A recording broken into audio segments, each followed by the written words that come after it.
Why they haunt? Why they haunt? Whoa, whoa, whoa. Yeah, yeah. My wife hates the yeah. It grows on you every single time. It does.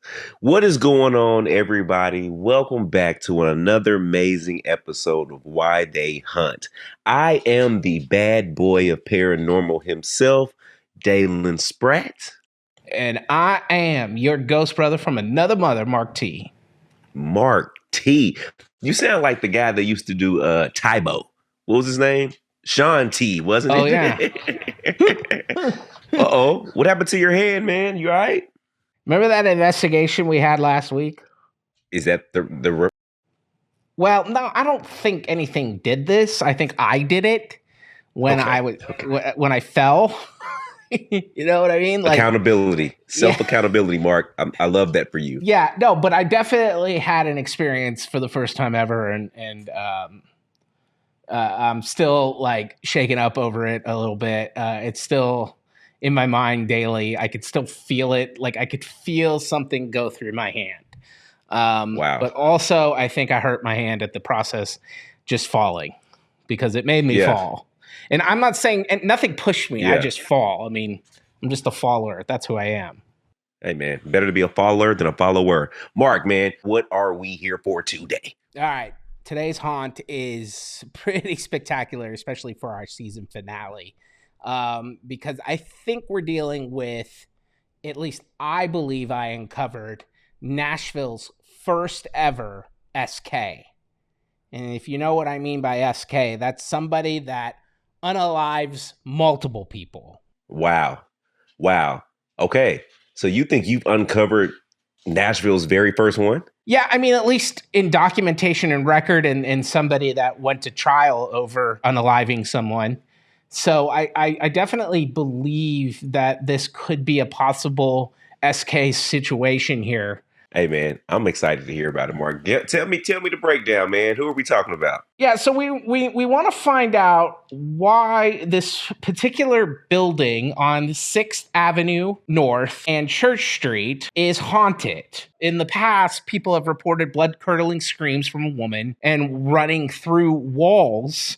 Lots of running through and cold air brushes while people are in the walls, specifically on the 3rd floor. And so I went and dug and found out who was on the 3rd floor. And back in 1894, a doctor, a very young, very handsome, I mean, you know, Grey's Anatomy, the show that's been on for like 20,000 years. They have Patrick Dempsey's character. His name was McSteamy, McDreamy, McLovin, or something like that. Yeah. That's what they used to call me back in the day. Doctor, this was him. This was the modern day McDreamy. Wow. And he is a man by the name of J Herman Feist. Dr. Feist. Dr. Feist. He was a feisty one. Also, a real lady killer, if you will. I see what you did there, Mark. Mm-hmm. How long did it take you to come up with that one? Well, I didn't. The newspaper actually did when he went to trial. But that is foreshadowing. Let me just explain to you who Dr. Feist was.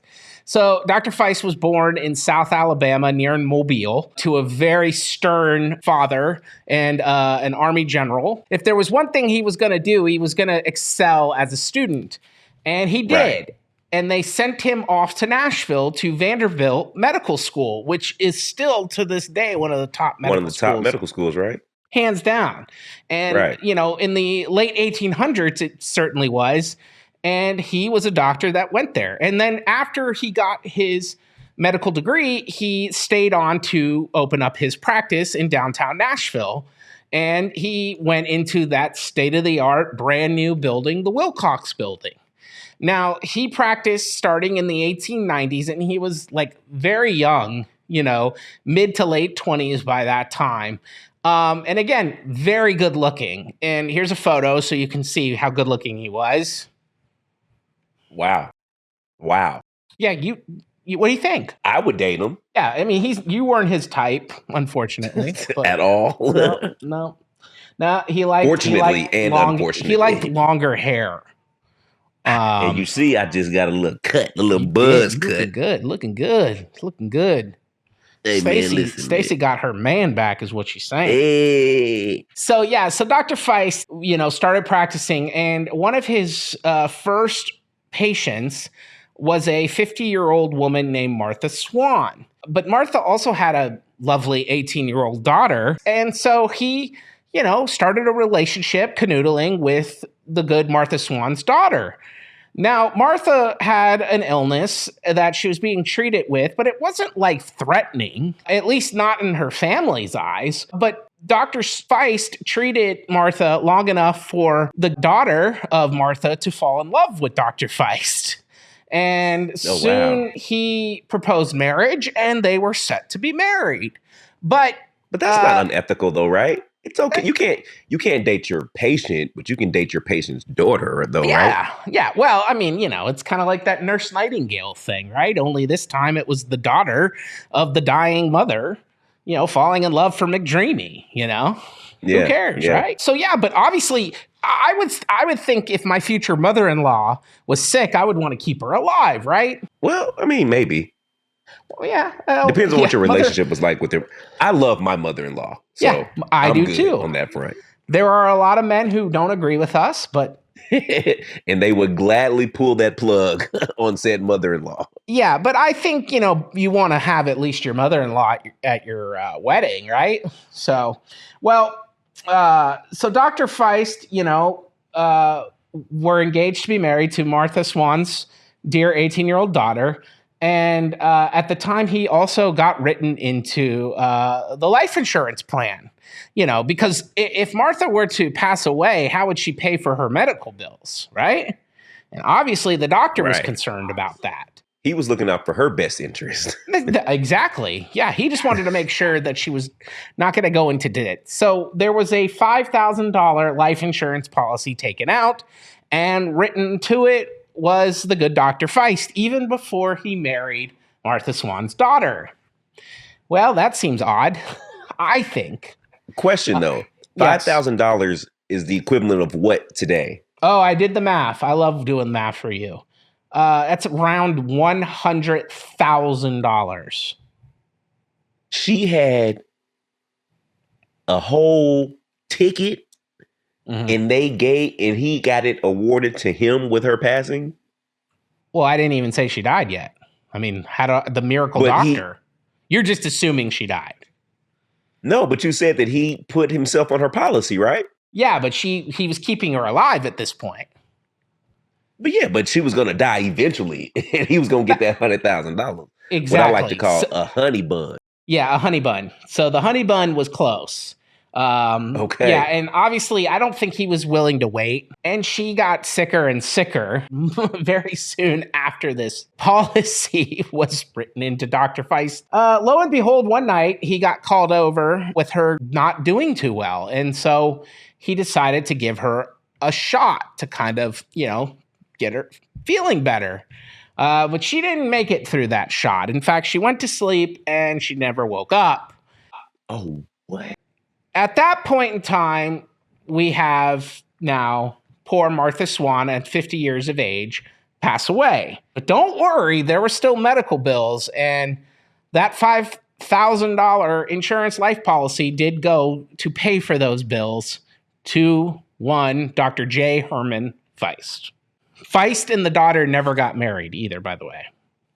But it's on record that the insurance policy was cashed out by Feist. That is correct. And here's how I know. Because the family got very upset after. So obviously, if you can take out a $5,000 life insurance policy back in 1898, you have some money. So this was a wealthy family. And Feist, I think, kind of picked up on that early on. He never married the daughter. So once he broke it off, took the money, kind of ran, they called BS, and they sued him for the money, and they won. Okay. Yeah, but did he pay him though? He did. He was ordered to pay $4,500 back, and so he kept $500, which is probably about 20 grand. Okay. Yeah. Still a come up. It's still a come up. Yeah, I mean, look, some people say doctors are rich, by keeping people alive. But I think Dr. Feist picked up on the fact that maybe if I don't keep them alive, I can get even richer.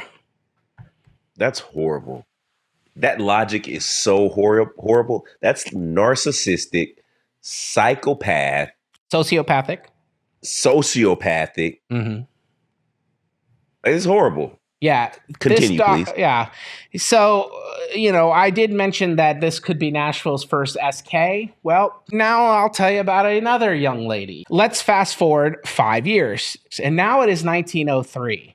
The good doctor is still practicing on the 3rd floor of the Wilcox Building. And he is seen gallivanting around with many women as he is Nashville's most eligible bachelor by far. He's got a lovely mustache he's grown now. He wears his spectacles. He's got the hair parted to the side. I mean, he is wearing suits to the nine. He's looking like somebody that made $20,000 off of the death of one of his patients at this point in his life. He looked like somebody making 20 a head. Now, we didn't have a picture of old Martha, unfortunately, but we do have a picture of his girlfriend currently in 1903.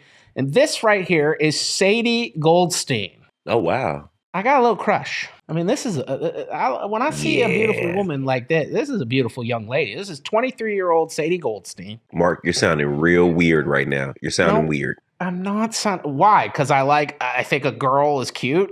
That's weird in today's world. I'm sorry. Lady that passed away, I'm sure 100 and some years ago, and you're looking at a picture of her when she was 23.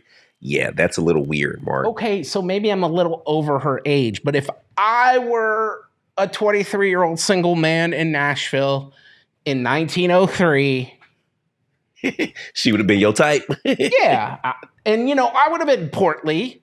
And portly meant status back then. Well, it's not like today. You would have been looking like money back in 1908. But, Sadie wasn't in it for the money with Dr. Feist. She genuinely loved Dr. Feist. And this was reported by her sisters multiple times. But also, what was weird is Sadie, she had a job as a new telephone operator. See, they were just starting out with this whole telephone thing, and they needed people to help out with the operating system. And 23-year-old Sadie got a job doing it, and she was working. Can I be honest with you? Yeah. I thought you were about to say she was a sex phone operator. Yeah, well, that was big in 1903 too.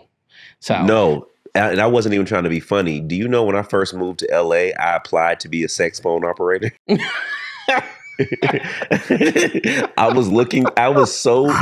Y'all, don't judge me, y'all. I love y'all. I was so desperately looking for a job.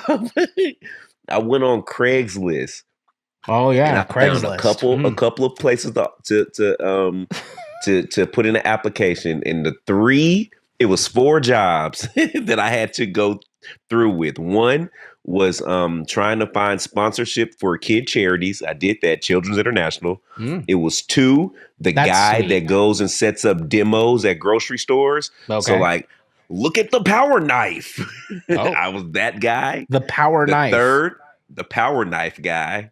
Okay. The third one was a sex phone operator. I had to call in, and the interview was over the phone. No, yeah, I hope so. And it was all improv. Let's just say I did not get a call back, guys.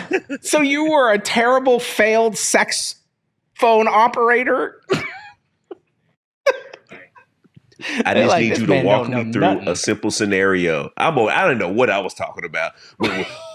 What you got on, baby? They were like, you know what? They were like, you would have had to have had sex, sir, to do this job. Right. Or at least pretend that you've had sex. A little known You couldn't Dalen even fact. do either. A little known Dalen fact. I literally applied to be a sex phone operator in Los Angeles, California. Back to the story, Mark. Oh, I don't even know where to go. Well, yes. So we do have a phone operator in I don't believe it was of the sexual kind. And this young so wait, I was creepy because I found her attractive, and you're not creepy for like bringing up the fact that you thought she was a sex phone operator. I thought that's where you were going with the story, which made me think back to my time of trying to survive in the streets of LA. You just, survive.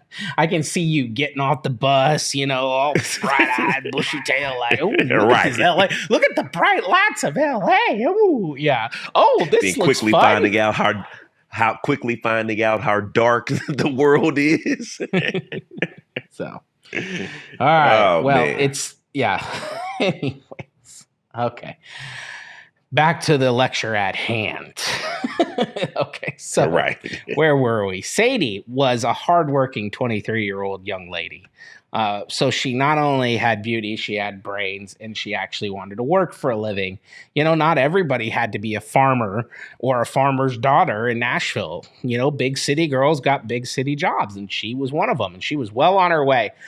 And so much, she fell in love with Dr. Feist so much that when Dr. Feist always said he was going to marry her as soon as he got money. The doctor needed money. And why would the doctor need money? I mean, does he not have patience? What's going on? And what's interesting is Sadie would lend him money. She was very much prepared to be his wife one day. And she was even buying and decorating his office and buying the furniture. In fact, she was having furniture delivered the very night that she came to the good doctor's office at 7 p.m. on a Saturday evening. And the night went like this. It was a summer, humid evening. Sadie and her sister go down to the theater, which is about a block away from the Wilcox Building. They did that mainly a lot during the Saturday nights. They'd go to plays, it's a form of entertainment during that time. Then they came back on their way home. Sadie left her sister and went to go see Dr. Feist in the Wilcox Building, and her sister walked on her merry way home. Now, it was interesting because Sadie actually lived about 2 blocks away from the Wilcox Building. But when Sadie got upstairs from the street, her sister must have not have been far because she heard Sadie scream at the top of her lungs. Oh, wow. So Sadie's sister ran as fast as she could to see what was wrong with Sadie. And so when she got there, she saw Sadie on the ground in the doorway. And right in the office was Dr. Feist and another woman. Oh, wow. So what happened to Sadie at the doorway? Well, so Sadie told her sister that she ingested some pills that she had gotten from Dr. Feist, and she might have ingested too many. And so naturally, she cried for help, asking Dr. Feist, help my sister, help my sister. And Dr. Feist told the sister, even though the sister had known that Sadie had been dating Dr. Feist and supplying him with money for at least a year, that he had no idea who the girl was. To the sister. And Are you serious? Yeah. And he left with the woman he was with. This sounds like a bad episode of Cheaters. Did you used to watch Cheaters? Love Cheaters. Wasn't that shot in your town, Dallas? Yeah. I know Were you on so many people. I wasn't, but I know a lot of people that was on the show Cheaters. A lot of people. Best reality show of all time. And I love that it was syndicated because that means that they didn't have to worry about ad sales. They got paid to basically be on TV. It was an awesome show. Awesome show. Yeah. I think MTV's doing it now in a different version, but they're basically doing it. They have a spinoff with Peter Guns as the host, but the original Cheaters, man, I'm talking about before Buddy got stabbed on the boat and it got real. Right. Well, and so that's what's crazy is because if there was a reality show that you would have seen this and you would have seen Sadie do what she did and then Feist be like, I have no idea who this woman is. I don't know. That's what I just imagine Feist talk like, even though he's American. Right. But, Feist was like, I don't know. It's kind of like a Larry David situation. She's okay. And he did. Right. And that's what he said to the sister. She's like, she'll be fine. And then he left. And she's crying for help. So she runs home. She gets her dad to call the family doctor. And the family doctor gets there. Now, when Sadie's sister runs back to Sadie, she sees Dr. Feist is back. And she's like, are you helping my sister? He's like, I gave her a shot. She's going to be just fine now. A shot of what? Well, probably the same thing he gave Martha Swan, if you know what I mean. Oh, wow. The death shot.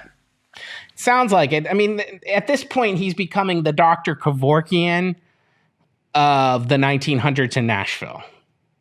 So she wasn't dead when her sister found her, but she was in pretty bad shape. The sister calls for help from the doctor who's standing right there. And he's like, I don't know this lady. No idea. And takes his other woman, steps over her, and proceeds to leave out. Yeah. Exactly. And then he comes back? He did. He came back. And he was like, oh, y'all still here. Oh, okay. I'll help her now. It was like an hour later, though. And then, okay, so he gives her a shot, says she's going to be fine, leaves again. At this time, her family doctor shows up, and he was basically like, Dr. Feist, what did you do? And he's like, I don't know this woman. I gave her a shot. She's going to be just fine.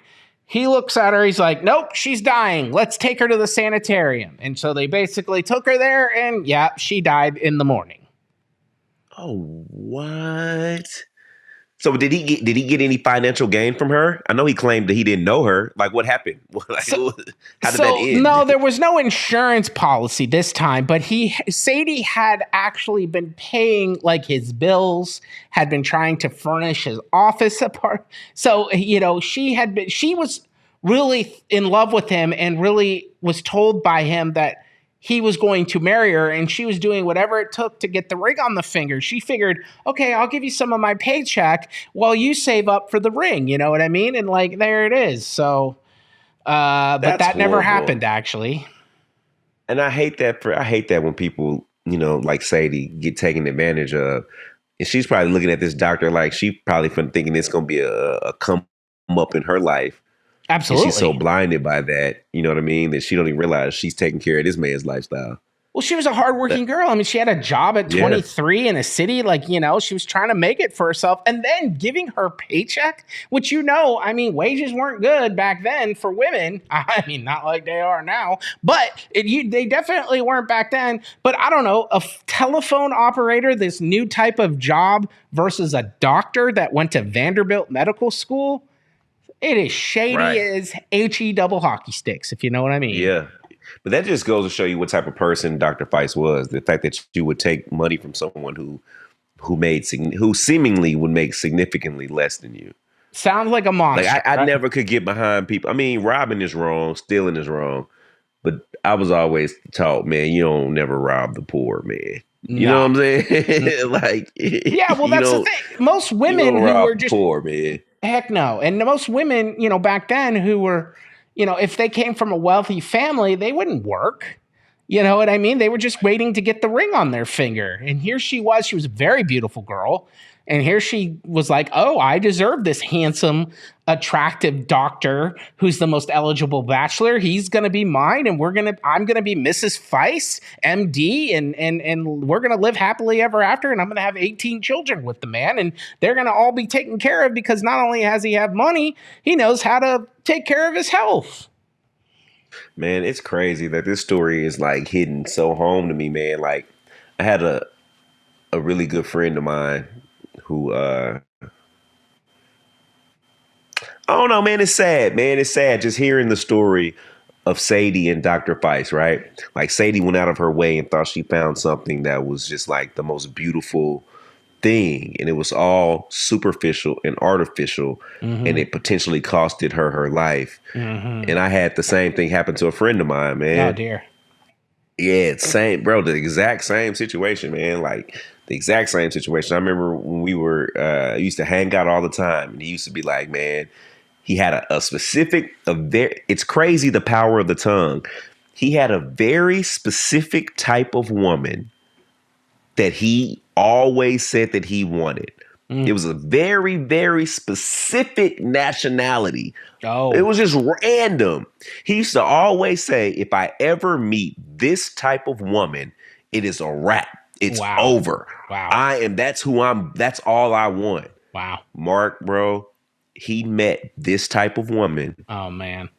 And literally his life went, like, she pulled him away from his family. He quit talking to friends, family. They ran off and got married. And then, man, sad to say, man, he ended up passing away about a year ago in an accident. But there's so much, like, mystery behind the accident. So the family can't get they couldn't get any information from the wife. Like, once he passed away, she gave them the wrong information to it was. Wow. I say all that to say he was so clouded by what he thought that this person was going to do for him or bring him and it ruined him. Yeah. It ruined him, man. And I just see that with Sadie, man. I just hate that, like, you want something so bad that you don't even realize that you're wanting your demise. Right. And like, it was a impulse thing that Sadie did. This was not a planned thing. She did not plan to go up there. No way. I don't. Her sister, you know, they were very well documented in the newspaper, both sisters. But the sister who witnessed the whole thing is the one how we got the blow by blow of the detailed account. Basically said that she was enamored by him and that she really thought that she would be Mrs. Feist one day. And the fact that he was with another woman, but not only to be with another woman, that's fine. Whatever. You're a dude. You do your dude crap. You obviously were a piece of junk to begin with. But then to say, I have no idea who this woman is as she's dying, which is just crazy. Yeah. So, if you think Dr. Feist is a monster, well, you ain't heard nothing yet. So, there's more. Well, there's that more. I know He's of. done more. That I know of. So let's fast forward now 2 years. It's now 1905, 1906-ish. And we're around the time now where Dr. Feist has been gallivanting with a married woman by the name of Rosa Mangrum. Now, Rosa's husband was also gallivanting with a woman, so we know that they were on the rocks. They were about to separate. But bottom line is Rosa had been with Dr. Feist for a little bit. And so basically what happened is on a December evening, she writes and sends a letter to her sister in St. Louis saying she is about to run away to Chicago and marry someone new. Without saying who this new person was. She also said that she would be running by St. Louis on her way back from Chicago. Now, she had gone to Chicago off and on. I mean, that was kind of her thing. It wasn't really clear why. But the man, so we're not really sure specifically who the man was. However, on the night that she disappears, she is picked up by a cab on 6th Avenue North and Church Street. And if that sounds familiar, that's because that's where the Wilcox Building is. And we know for a fact at this time that she's been having relations with Dr. J Herman Feist. Once again, she was madly in love with him and she was going to marry him, even though she was still married to her barber husband. Oh, wow. Yeah. That wasn't illegal to have two at a time. I just think she just felt like she'd rather just get it over with. That's why I think she thought maybe Chicago, we could just do it and like nobody cared because obviously the Barbara husband didn't care either. So so anyways, the cab picks her up. The cabbie describes her to a T. She is dressed up like a Gilded Age Barbie. Okay, her hair is this big, huge. Here's a picture. She's got this big, huge hair. Look at how big this hair is. Like this is a massive hairdo here. Right. And she's wearing a beautiful gown, and she's got all her jewels on. hands are covered in rings. She's got multiple necklaces. Like, this girl is not just like getting the heck out of Dodge. I mean, she is getting a beeline for Dodge, if you know what I mean. So, Right. and he takes her, the cab driver takes her to Union Station, which is the train station. Well, she gets out. He sees her. She pulls out a wad of cash from her stocking, which the cab driver assumed was about $1,500, which is roughly $4,000 to $5,000 today. It's a lot of money. So basically pulls out a big wad of cash, pays the cabbie, and then checks with a bellboy her bag, and that bag is checked to Chicago. So right now everything's flowing, right? About to marry some dude in Chicago. We don't know who, but you're going to meet him in St. Louis sooner or later. And then, okay, at that point, no one sees her ever again. She vanishes. No one knows where the heck she is. And randomly, her luggage made it to Chicago. But she did not make it to Chicago. Because a month later, a little boy who went fishing along the Ohio River sees what he thinks is a log, goes up to the log and finds it's a woman who is unclothed, no jewels, no rings, no money, just her undergarments. Oh, and some shoes. And there's one more thing missing from her. What is that? Remember that beautiful hair we were talking about? Yeah. Yeah, her scalp was missing.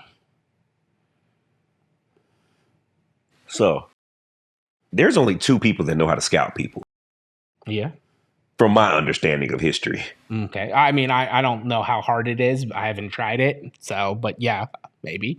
I remember watching old like cowboy and Native American movies. Yeah. And they used to scalp people in those movies. Native Americans I know do that. Yeah.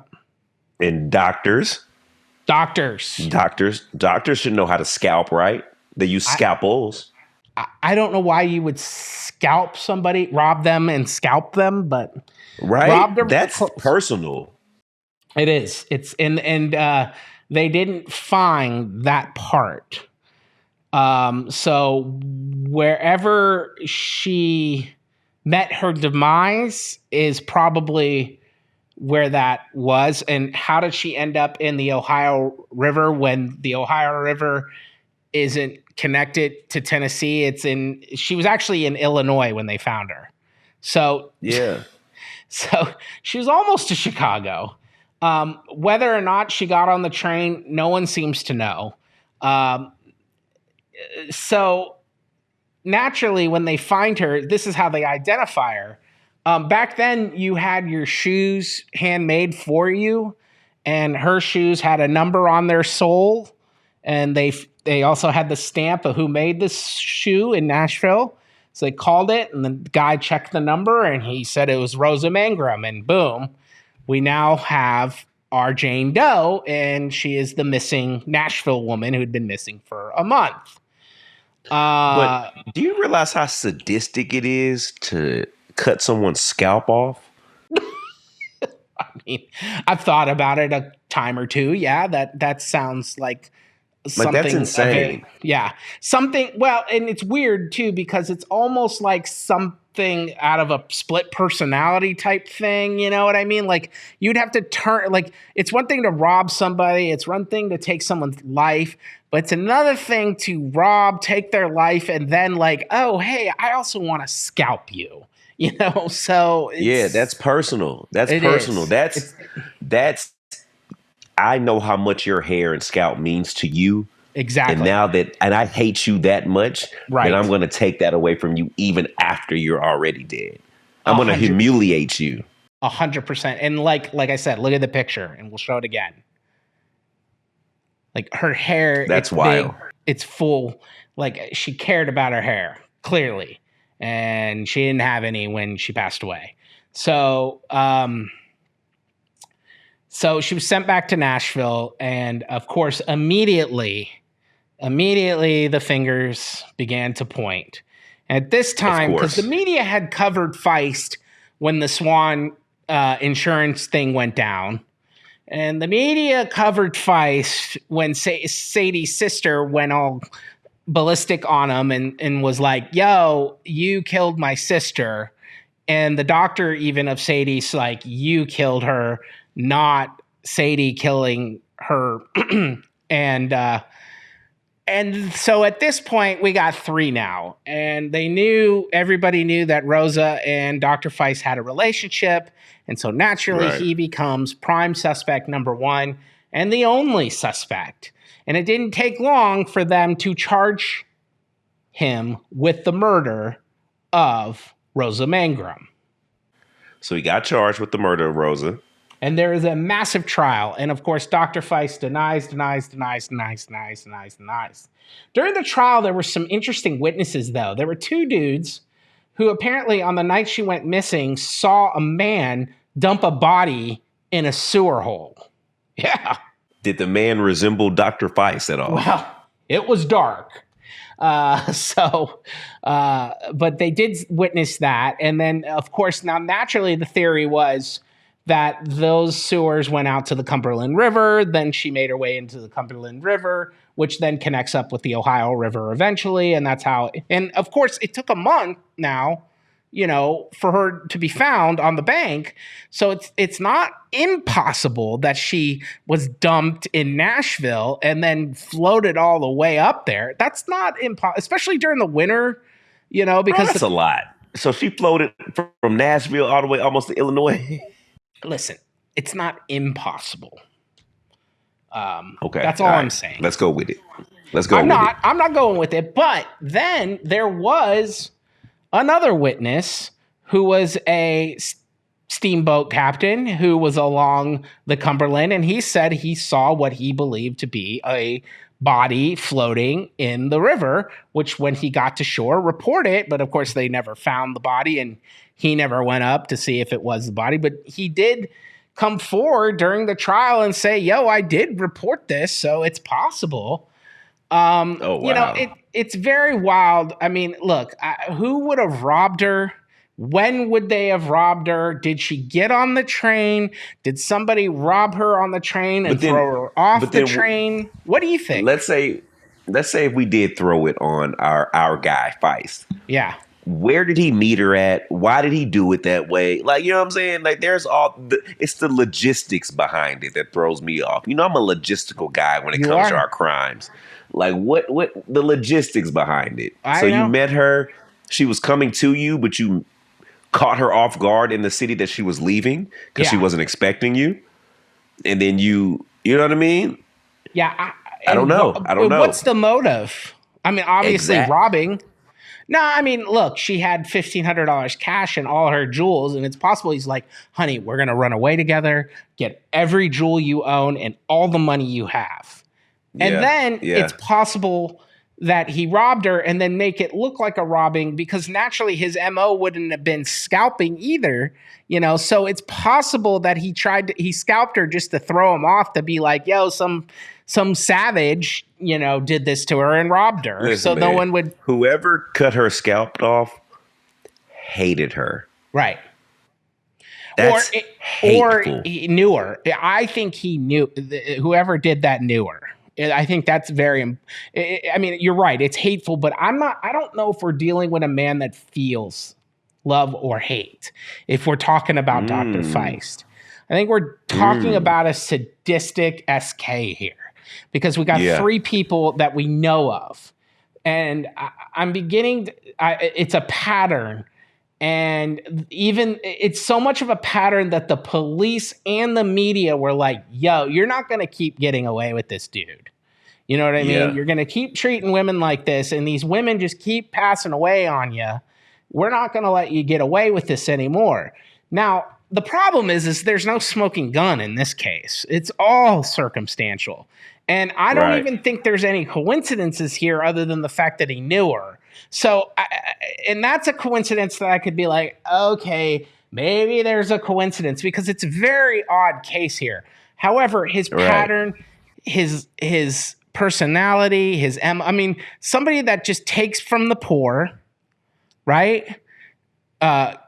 doesn't treat patients, but rather than puts their life out, and then it tells women that he's going to marry them, uses his looks. It just seems like a manipulative, self-serving, sadistic jackass, man. Like I don't even think there's nothing more to it. No, you're like, right. I agree. He's a psychopath.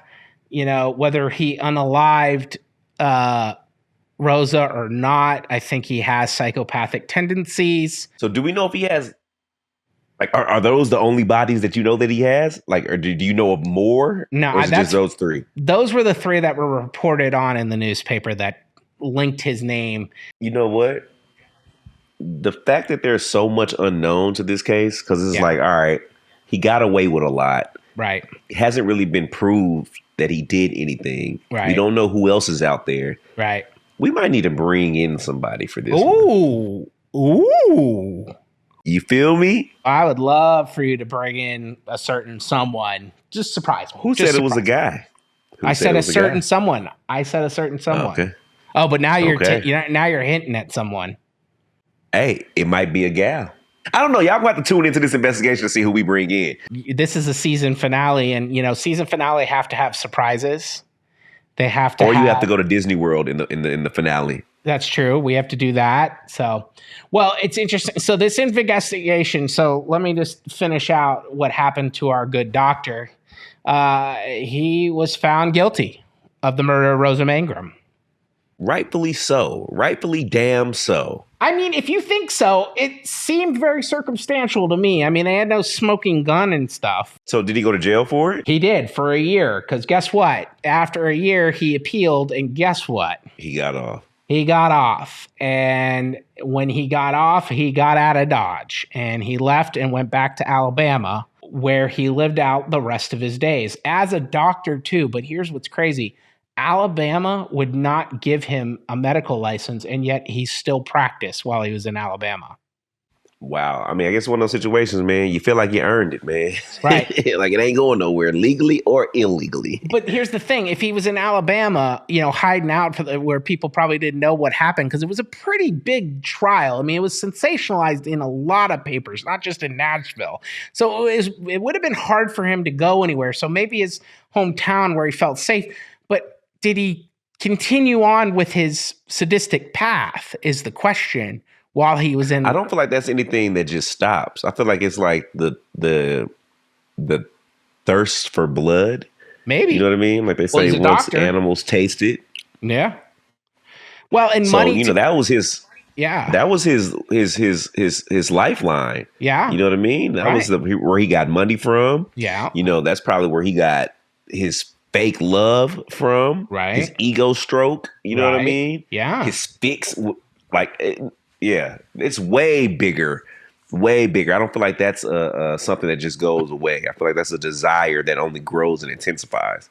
Right. So this would have been 1908 by the time when he left, right? Are you ready to hear how long he lived? Of course. Till 1952. 79 years old. He almost touched 80. Almost touched 80. That's 80. not fair. His potential victims were all younger, and he lived a full healthy life. Yeah, full. If he did what they say he did, that's messed up. But I'm almost positive he's definitely have to be receiving some type of judgment in the afterlife. You can't you can't live a full life after doing stuff like that and not receive some type of judgment. To investigate this, obviously it's back to Nashville to meet with Martha and Sadie, who are buried in grave sites here in Nashville. Rosa, unfortunately, and look, she just was in a state where it wasn't presentable, so they cremated her. And there's no burial site. We don't know where the ashes were. We know she was from Jackson, which is about 2 hours outside of Nashville. But I could not find a place where her family was buried or anything like that. So, so that is not going to be a place where we'll visit. But I'll take you to the Wilcox Building, where that still stands today. That's an apartment complex where I'm sure the new tenants are getting a rude awakening during the witching hour. And I'll show you that, and I'll show you the windows where his offices were, where Sadie died. I think if there is a ghost inside the Wilcox Building, we know Sadie for sure passed there for sure. But how many others? We don't know. So we just need to be prepared for whatever could possibly come through. Could this be a H.H. Holmes house? You know what I mean? Could this whole building just have this negative residual energy just surrounding it? I mean, so we'll have to, take a look. And I'll show you the alleyway where the dump happened, the witnesses said. So I'll take you there. Now, and then what do you say we do a road trip? To where? Well, to Alabama, of course. We got to go see the good doctor. Okay, I like that. So this case is crossing county line. Yeah, or state line. Yeah, this is a federal. Now we're going federal. Yeah, so he's about 6 hours south of here, buried in a very small plot, in a family plot, in Alabama, in a town with one stoplight and no convenience store. So you're not going to be able to get your hot dog. Hey, man, I can always get a hot dog. Yeah, well, not in this town. So I'm curious to know if Dr. Feist is hanging around there or if there are other people hanging around there still. I don't know. And if his reputation is as bad as it says it is, how do the people that are resting around him feel? Like, I've been at graveyards before and asked those type of questions. Yeah. And spirits tend to be very, very vocal about their final resting areas and those that are near them. Yeah. So, well, and that's the thing. It's like, did people know who he was? Did he do more? That's all I want to know. Right. Is he an SK? Is he? Because his SKs weren't like what we would expect from people like the D guy and the TB guy. These were very manipulative, calculative, like, I'm a doctor, you're going to be just fine. Oh, you died. Oops, sorry, couldn't do anything about it kind of thing. Yeah. I feel like we have some dope line of questions for a few different people, man. We got a couple victims and we have a potential suspect that's taking me from Atlanta to Nashville back to Alabama for this one case. Yeah. I love it, man. I feel like we're putting in work, man. We need some merit badges. Yeah, well, I mean, look, again, season finale. We got to pull out all the stops here, man. This is it. We want to give you all a good send off, but we also want to solve this crime. We want to know if he did it. And you know what? I'm mad as hell, and I want to know if this SOB did what he did. I knew you was about to see SOB. I knew you look like a person that calls people SOBs. You SOB? You look like you do this to people. Do people still get that to people? I mean, when that's a road rage thing. Oh man, the other day somebody doubled me. Oh, they gave you two of them? Yeah. You should have responded back with one of these. I forgot what does that mean? Well, that's up yours. Does that mean SOB? No, that's up yours. Oh, it's up yours? Up yours. Up your. I'm gonna start giving. I'm bringing that back. That back. You bring. Yeah. Well, no, but then it's like Oh, you giving people those? That's what I got. I got double these yesterday. Yeah. Hey, Mark, you probably deserved it. Hey, guys. I'm excited to get to this one, man. Yeah, we'll see y'all on Sunday. Take care. Have a good week. Be safe. And let us know in the comments what you think of Dr. Feist, and if you think whether or not he did do these things that we are maybe potentially saying he did or didn't, And put in the comments some questions that you feel like we should ask Dr. Feist when we get there Sunday. Oh, and maybe what type of line of questioning? Maybe take a guess and gander who Dalen is suggesting we bring along to Alabama. See you later. For you. Smell you later. Why?